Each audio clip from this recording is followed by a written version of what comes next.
ইলিয়াস রোডের নাম নিশ্চয়ই শুনেছেন। এই ইলিয়াস রোডের শেষ প্রান্তে তৈরি হয়েছিল একটি গির্জা, যা এখন আর নেই। 1784 সালে মিসেস উইলসন অনাথ শিশুদের নিয়ে একটি স্কুল এবং অনাথালয় তৈরি করেন।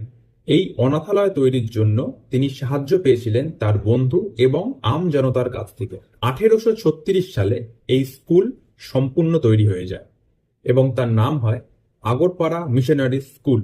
এই হলো সেই স্কুল যা মেরামতের জন্য সরকারের কাছ থেকে কোনো অনুদান পাওয়া যায় না।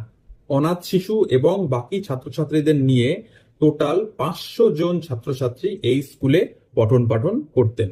হুগলি নদীর তীরে অবস্থিত এই আগরপাড়ার প্রাকৃতিক সৌন্দর্য ছিল অভাবনীয়, কাজেই সেটা ইংরেজদের বেশি পছন্দ হয়।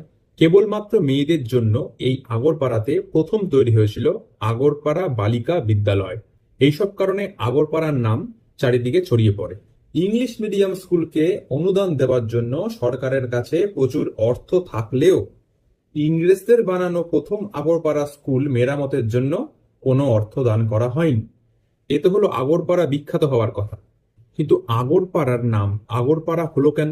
যারা নৌকা তৈরি করতে পারদর্শী ছিলেন তাদেরকে বলা হতো অঘোর সম্প্রদায়ের মানুষ।